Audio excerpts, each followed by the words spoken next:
Alors effectivement, on va transposer ce que le sport nous a appris en termes de dynamique collective, de performance collective, vers ce que vous, dans vos entités, dans vos organisations, dans vos classes, dans vos groupes, dans vos écoles, dans vos équipes, vous pouvez éventuellement utiliser. Donc tout vient vraiment du terrain, c'est du coaching, c'est du basique, mais ce sont des choses extrêmement efficaces qui marchent puisque le sport permet effectivement de tester l'efficacité et la validité de certains outils. Alors, le sport collectif est un sujet sur lequel je me penche depuis maintenant une vingtaine d'années. Le sport individuel avant ça, maintenant le sport collectif. Et ce que je vais partager avec vous, c'est l'expérience accumulée en termes de leadership collaboratif. Qu'est-ce que ça veut dire du collaboratif, du participatif? Qu'est-ce qui fait qu'une collection de joueurs, d'individus ont envie de jouer ensemble et vont créer effectivement un ciment, une colle tellement forte que le solidaire, la solidarité, l'unité, la cohésion peut éventuellement compenser parfois à certains moments un manque de talent ou un manque d'individualisme. Donc ce travail sur le collectif est un travail vraiment capital pour la réussite. Le networking aujourd'hui, le participatif, le collaboratif deviennent des éléments clés dans la réussite. Alors commençons peut-être par une image qui permet de peut-être mieux comprendre le sujet. Alors quand on parle de collaboratif, ici j'étais impressionné tout à l'heure par l'autre présentation sur les clusters et les galaxies. Imaginons ici une galaxie d'individus, d'équipes, d'entités, ça peut être des classes, ça peut être des équipes, ça peut être des pays, et où effectivement l'expertise est là, chacun dans son domaine est extrêmement maîtrisant, mais il y a peu de connexion, ça reste ce qu'on appelle des silos. L'étape numéro 2, c'est comment est-ce qu'on arrive à connecter les silos. Mon travail n'est pas de connecter les silos, mon travail c'est d'aller à l'étape numéro 3. Avec une connexion de silos, on n'arrive à rien. Ce n'est pas parce que les silos se parlent, ce n'est pas parce que les silos partagent qu'on va arriver à performer, qu'on va arriver à gagner. Donc l'étape numéro 2 est une étape intéressante, mais une étape intermédiaire, c'est là qu'on va chercher la performance. C'est là qu'on va chercher les médailles, c'est là qu'on va chercher effectivement les exploits, dans la phase numéro 3. Et la phase numéro 3, c'est ce qui fait que d'un groupe d'individus connectés, interconnectés, d'entités, de pays, d'organisations, d'entreprises, on arrive à créer quelque chose qui fait la valeur ajoutée. Et avec les mêmes points, avec les mêmes dessins, on arrive à créer quelque chose qui devient une image, une valeur ajoutée. Qu'est-ce qu'on va créer ensemble? Et ça, c'est la dynamique, effectivement, de la performance collective. Ce n'est pas simplement additionner des individus et les connecter, c'est aller plus loin que la connexion. Beaucoup plus loin que la connexion. Qui fait que cette connexion va créer vraiment une valeur ajoutée qui nous permet de performer. Donc, on va partager sur ce saut entre l'étape 2 et l'étape 3.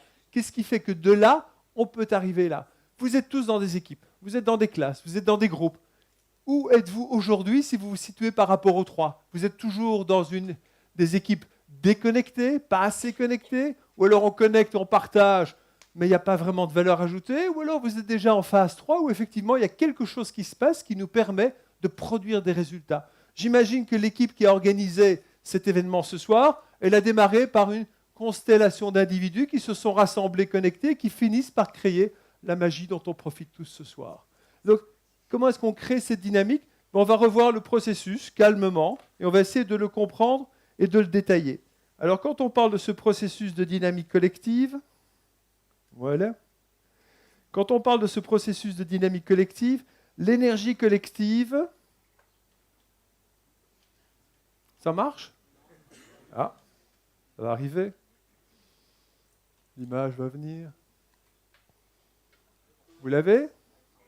Voilà.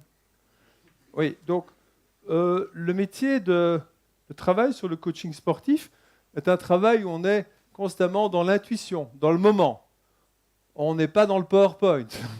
Donc aujourd'hui, j'ai des idées sur ce que je pourrais partager avec vous, mais c'est beaucoup le moment, l'intuition, l'atmosphère qui fait que je vais partir vers un sujet ou un autre. Donc on crée toujours en direct. C'est le principe de base du coaching. Donc c'est en direct que les événements se créent, donc c'est peut-être moins beau, c'est peut-être moins propre, mais en tout cas, c'est plus efficace. C'est ce qu'en sport, on appelle l'imparfait efficace. L'imparfait efficace, qui est une dimension importante de la performance. Dans beaucoup d'organisations, quel est le contraire de imparfait efficace? Le contraire de imparfait efficace, c'est le parfait inefficace. Il y a beaucoup de gens qui sont dans du parfait inefficace. Recherche de perfection, le détail, le souci, etc. Qu'est-ce qu'on perd comme énergie et on perd en efficacité. Donc l'imparfait efficace, essai-erreur. Personne n'est parfait. Alors pourquoi est-ce qu'on doit essayer de produire des choses parfaites? Personne. Donc à partir du moment où on est imparfait, efficace, on ose essayer, on ose pratiquer, on ose tenter des choses. C'est l'imparfait efficace qui nous aide à progresser. La perfection, elle nous bloque. L'excellence est une succession d'essais et d'erreurs, de learnings, d'apprentissage. Comment est-ce que je vais apprendre? L'énergie collective, elle s'analyse sur deux dimensions principalement. Elle s'analyse d'un côté sur la dimension intra-team, dimension numéro 1, et la dimension inter-teams, dimension numéro 2. Il faut bien distinguer aujourd'hui, quand on travaille sur du participer, du collaboratif, quel est le collaboratif dans l'équipe? Comment est-ce qu'une addition d'individus peut proposer effectivement une équipe gagnante? Comment, quand je mets la pression sur une équipe, ces équipes, au lieu d'exploser, cette équipe, elle va se rapprocher. Ça, c'est l'intra-team. Dans l'équipe, comment est-ce qu'on crée de la colle et du ciment et de la dynamique? L'inter-team, c'est j'ai une équipe super, j'ai une deuxième équipe super, comment est-ce que ces deux équipes vont travailler ensemble? Ça, c'est de l'inter-team. Le collaboratif, c'est à la fois de l'intra-team et c'est parfois de l'inter-team. Dans certaines organisations, le défi n'est pas intra-team, les équipes fonctionnent bien, mais elles ne se parlent pas. Dans d'autres cas, les équipes sont connectées, mais dans chaque équipe, il y a trop de tension, trop de perte d'énergie. Donc on va analyser les deux dimensions. Quand on parle aujourd'hui de performance collective, il faut bien distinguer d'un côté le leadership et de l'autre côté, comme vous l'avez vu sur le slide, le membership. Réussir aujourd'hui à créer une équipe, c'est à la fois développer du leadership, mais surtout développer du membership. Dans beaucoup d'organisations, il y a un excès d'attention sur le leadership. On veut des gens de plus en plus leaders. Le leader, c'est l'impact vertical. Le leader, c'est inspiration, c'est énergie, c'est la guidance. Le leader, le travail du leader, c'est indispensable. La motivation principale, la définition fondamentale, basique d'un leader, c'est créer de l'énergie positive. Qu'est-ce qu'on attend d'un leader? Qu'il crée de l'énergie. Et cette énergie, elle peut venir du futur, de l'ambition, de la direction, de l'exemplarité. Mais le principe de base du leadership, c'est créer de l'énergie positive. Est-ce que dans vos métiers aujourd'hui, dans vos organisations, vous créez cette énergie positive? Je connais beaucoup de gens qui se positionnent comme leaders, qui se voudraient leaders, mais qui n'en ont pas les attributs ni les comportements. À la fin de la réunion, à la fin du meeting, tout le monde est épuisé. Il coûte de l'énergie au lieu d'en apporter. Le leadership, c'est la création d'énergie. C'est le point 1. À côté de ça, vous avez le membership. Et le membership, c'est comment je transforme l'énergie, transformer en action. Ça, c'est du membership. Le membership sans le leadership n'est rien. C'est le leadership qui crée l'énergie. Parce qu'il y a une intention, parce qu'il y a une aspiration, parce qu'il y a une inspiration, parce qu'il y a une mobilisation, parce qu'il y a une exemplarité. Ça, c'est le leadership. Quand l'énergie a été créée, il faut la transformer en action. Sans transformation d'action, sans cohésion, il n'y a rien qui peut se passer. C'est transformer en action, cohésion, ensemble, en action, support. On se donne de l'aide, on demande de l'aide. Ici, la création d'énergie positive, c'est surtout l'inspiration. Un travail de leadership, c'est de l'inspiration. Et deuxième élément, c'est de l'exemplarité. Deux éléments de base du leadership. Donc aujourd'hui, dans vos organisations, est-ce que le leadership est assez puissant pour créer cette énergie? Est-ce que le membership est assez puissant pour le transformer en action? Le leadership est une énergie verticale. J'impacte sur l'organisation verticalement. Le membership est un impact horizontal. Leadership, j'impacte. Membership, je connecte. Je connais beaucoup d'équipes et j'en ai coaché où le leadership des joueurs sur le terrain, prise de décision, audace, courage, initiative, extraordinaire. Mais le membership, très faible. On peut avoir une addition d'excellents joueurs super leaders, mais qui ne sont pas des bons membres. Donc aujourd'hui, les grandes équipes, elles combinent la magie à la fois de leaders capables de décider, d'assumer, et de membres capables de connecter, de se supporter, de s'assister et de s'encourager. Leadership et membership. Ce sont les deux paramètres principaux. Quand on parle de leadership aujourd'hui, il faut être conscient que dans le leadership, vous devez travailler sur deux axes principaux. Si je travaille sur du leadership, je dois travailler d'un côté sur ce qu'on appelle du ask, de l'autre sur du tell. L'autre axe, c'est du QI et l'autre axe, c'est du QE. Le leadership a beaucoup évolué. Quand on veut travailler sur un leadership de participation, le leader aujourd'hui, c'est plus simplement tel, je dis, je donne un ordre, je donne une instruction, je donne une solution. C'est devenu beaucoup du ask. Et donc sur la chaîne aujourd'hui entre tel et ask, le leadership est quelque chose qui a beaucoup évolué. Avant, c'était principalement du tel. Aujourd'hui, c'est devenu beaucoup du ask. Avant, c'était du QI. Je donne des idées, je donne des instructions, je donne des solutions. Aujourd'hui, c'est devenu beaucoup du ask sur QE. Avec le ask, on implique. Ask égale impliqué. Ça, c'est impliqué.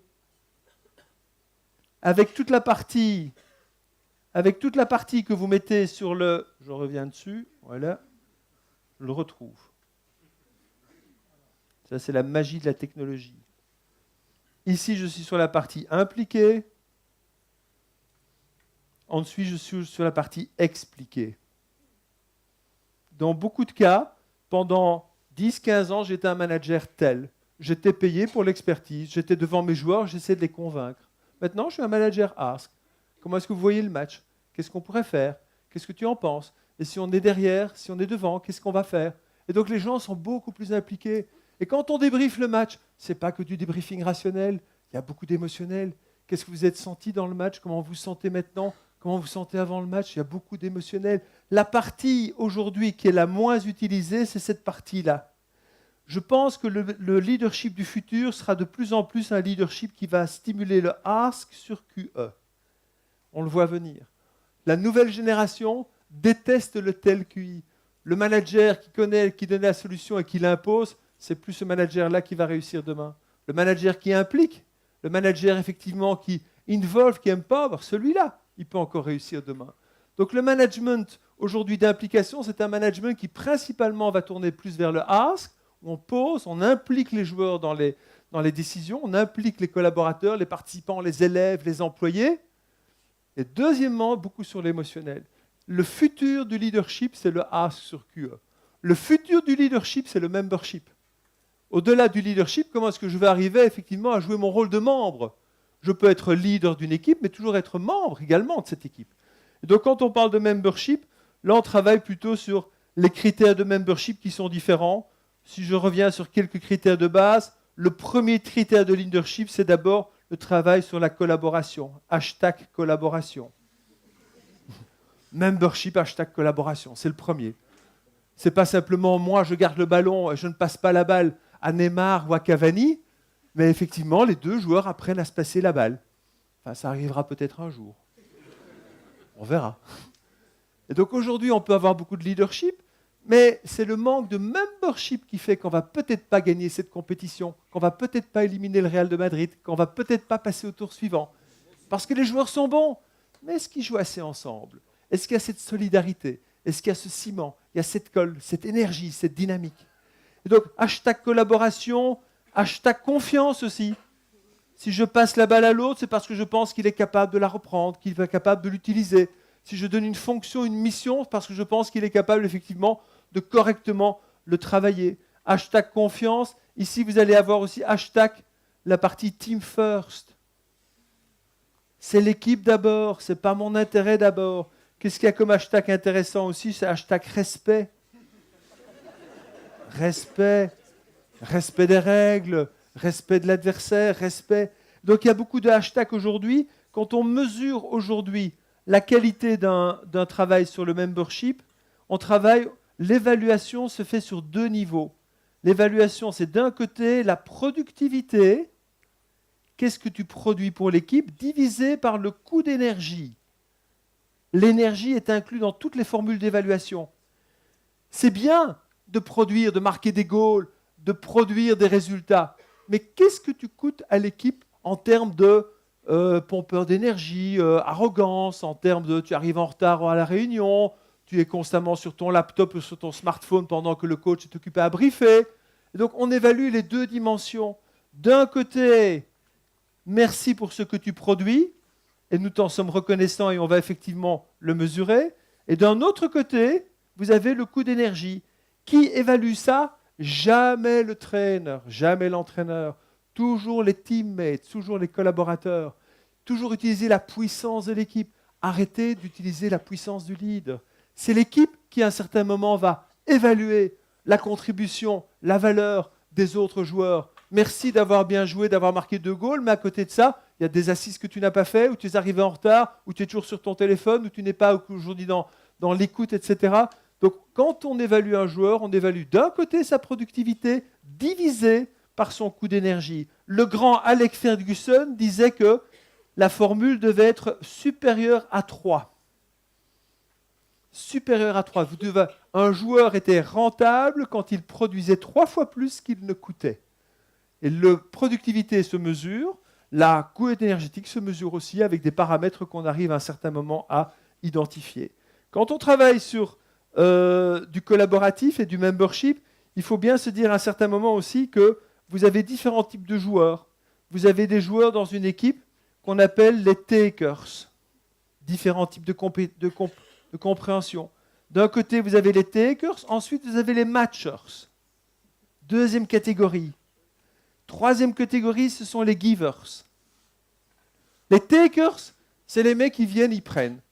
Ils viennent assister à cette conférence ici, ils prennent, mais ils ne vont rien repartager, ils ne vont rien distribuer, ils ne vont rien raconter. Ils gardent pour eux. Très égocentriques. Il y en a quelques-uns peut-être d'ici, on les repère. Intéressant. Dans toutes les équipes, il y a des takers. Ils viennent, mais ils viennent prendre pour eux. C'est très self-centrique, très égocentrique. Je prends. Les matchers, c'est une deuxième catégorie, ils sont mieux parce qu'ils négocient. Je veux bien donner de l'aide, je veux bien apporter du support, mais qu'est-ce que j'aurai en retour? C'est les matchers, ça négocie. Les givers, c'est vous organisez ce soir un événement, qu'est-ce que je peux faire pour aider? Et ces gens-là, ils sont là, en soutien, en support. Mais ce n'est pas encore suffisant. Si on veut aller au niveau olympique, si on veut aller au top niveau, il faut rentrer dans la catégorie de ce qu'on appelle les boosters. Les boosters, c'est mieux que les givers. Les givers, ils donnent du temps, ils donnent de l'énergie, ils donnent de l'aide. Les boosters, ils donnent de la créativité, ils donnent de l'inspiration, ils donnent de l'imagination. Et on pourrait faire ça. Et on pourrait faire ça en plus. Et la prochaine fois, on fera comme ça. Les boosters. Qui sont les gens dans vos équipes qui sont dans la première, la deuxième, la troisième ou la quatrième catégorie? Vous avez encore une catégorie au-dessus. On les appelle les bridgers. Les bridgers, ce sont ceux qui sont capables de créer des ponts avec d'autres équipes, de trouver des alliances, de trouver des partnerships, de trouver des inspirations. C'est les gens qui, au-delà de la cellule de l'équipe, vont chercher quelque chose en plus à l'extérieur. Ceux qui créent des ponts. Et donc probablement votre équipe ici d'événements ce soir, il y avait des bridgers qui sont allés chercher à l'extérieur des ponts, des alliances, des inspirations. Et donc où sont vos joueurs aujourd'hui par rapport à ça? Quand on travaille sur ces joueurs-là, il faut bien se dire que la puissance de l'équipe, elle se travaille beaucoup sur l'émotionnel. J'ai une mauvaise nouvelle pour vous. Nous sommes dans une institution effectivement académique. Très mauvaise nouvelle pour vous. L'intelligence, le QI, n'est pas contagieux. Vous n'allez jamais contaminer personne avec votre intelligence. L'émotion est contagieuse.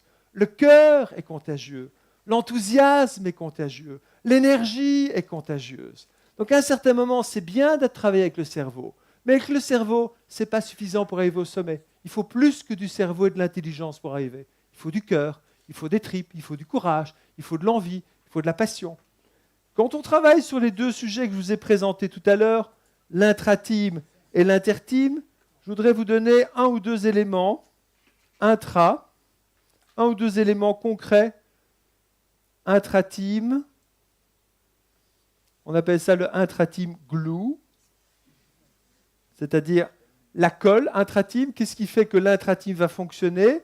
Et là, vous avez effectivement, dans l'intra-team glue, vous avez 3 paramètres qui font que la colle va fonctionner. Intra-team glue, c'est 1, l'objectif commun. Est-ce que l'équipe a un objectif commun? Tant que l'objectif n'est pas clair, il n'y a rien qui peut marcher. 2, c'est le cadre commun. Le cadre, ce sont les règles.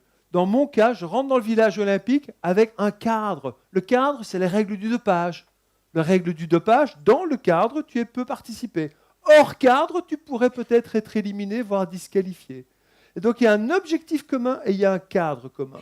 Le troisième élément, c'est la confiance commune. Si vous voulez, dans vos équipes, développer la dynamique collective, la colle dans une équipe, c'est l'objectif commun, le cadre commun et la confiance mutuelle. Qu'est-ce qui vous manque dans vos équipes aujourd'hui? Est-ce que c'est l'objectif qui n'est pas clair? Est-ce que c'est le cadre et les règles qui ne sont pas clairs? Ou c'est la confiance qui n'est pas assez claire? À un certain moment, si on veut passer le cap, il faut passer sur ces dimensions-là.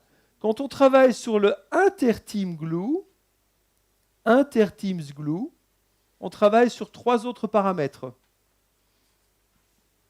Le inter-teams glue travaille sur la notion ici de sens. Le sens commun, la mission commune. Il y a quelque chose qui doit rassembler les équipes, qui est quelque chose de plus global, qui est le sens, le pourquoi. Le deuxième élément, ce sont les valeurs. Ce n'est pas du cadre, ce n'est pas des règles, ce sont des valeurs qui nous rapprochent. Quand les pays se rapprochent, c'est parce qu'il y a un sens commun, un intérêt commun et des valeurs communes. Et le troisième élément, c'est la fierté d'appartenance. La fierté qui fait que le joueur, quand il a marqué un goal, il va faire comme ça. Je l'ai fait pour le blason, pour l'écusson. Vous savez, il y a des joueurs qui font le contraire. Au lieu de montrer ça, comment ils font quand ils marquent un goal? Ils se tournent et ils font comme ça. Vous voyez la différence entre le team player, collectif, membership, et le solo player, celui qui est égocentrique, centré sur lui, pas centré sur les autres. Donc comment est-ce qu'on arrive à coacher ces gens-là? C'est d'abord les faire entrer dans le cadre, rappeler qu'il y a un objectif commun et créer une confiance commune. À partir de là, on peut travailler. Quand on travaille, c'est toujours un travail sur l'émotionnel, l'implication et l'enthousiasme. Et pour boucler ce partage sur l'énergie collaborative et sur le management participatif, je voudrais vous montrer 2 images qui sont illustratives de ce que je voulais expliquer. La première image, c'est celle-ci. Quand on travaille sur le membership, il faut savoir que le leadership est très visible. Le leader est visible. Le membership, c'est plutôt cette image-là. Le membership n'est pas visible. Mais l'important n'est pas toujours visible. Et parfois, on montrait ce matin, tout à l'heure, l'iceberg. Cette image-ci montre une autre forme, effectivement, de valeur ajoutée. La deuxième image du membership, c'est celle-là. Quand on parle de membership, là, on va dans le mauvais sens. Le collaboratif, le partage, la co-responsabilité, c'est arrêter de se sentir que le trou n'est pas de notre côté. Et enfin, la dernière image que je voulais partager avec vous sur le côté collaboratif, sur le côté initiative, vous voyez les 3 longues queues que nous voyons ici. La première, c'est la queue classique pour critiquer. Toujours beaucoup de monde pour critiquer. Dans la deuxième queue, on a les gens qui disent ce qu'il faut faire. Dans la troisième, c'est ceux qui font, ceux qui agissent. Et j'espère que c'est dans cette catégorie-là que vous allez vous retrouver. Merci.